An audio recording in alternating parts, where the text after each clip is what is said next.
அஸ்ஸலாமு அலைக்கும் வரஹ்மத்துல்லாஹி வபரகாத்துஹு. என்ன நண்பர்களே, மனசு ரொம்ப பாரமாக இருக்கா?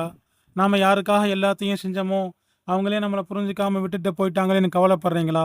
எனக்குன்னு சொல்லிக்க யாருமே இல்லையேன்னு தோணுதா? ஒன்று மட்டும் நல்லா தெரிஞ்சுக்கோங்க, மனுஷங்க எப்போவுமே நம்மக்கிட்ட இருக்கிற தப்புகளையும் குறைகளையும் தான் தேடி பார்ப்பாங்க. ஆனால் நம்முடைய இறைவன் அல்லாஹ் மட்டும்தான் நாம் படுற வேதனையையும் நம்ம மனசில் இருக்கிற காயத்தையும் பார்ப்பான். நாம் ஒரு தப்பு செஞ்சுட்டா இந்த உலகம் நம்மளை தூக்கி எறியும். ஆனால் அவன் என்ன தெரியுமா சொல்கிறான்? அடியானே, நீ செஞ்ச பாவம் எவ்வளோ பெருசாக இருந்தாலும் பரவாயில்ல, ஒரு வாட்டி எங்கிட்ட வந்து பாரு, நான் உன்னை மன்னிக்க காத்துக்கிட்டு இருக்கேன்னு சொல்கிறான். எவ்வளோ பெரிய அன்பு இது! யாருமே இல்லாத தனிமையில் ஒரே ஒரு தடவை மனசார யா அல்லான்னு கூப்பிட்டு பாருங்க. அந்த ஒரு வார்த்தையில் கிடைக்கிற நிம்மதி வேற எங்கேயும் கிடைக்காது. அவன் நம்மளை கைவிடவே மாட்டான். ஏன்னா அவன் நம்மளை விட அதிகமாக நேசிக்கிறான். இந்த அழகான விஷயம் உங்களுக்கு பிடிச்சிருந்தா மற்றவங்களுக்கும் ஷேர் பண்ணுங்கள்.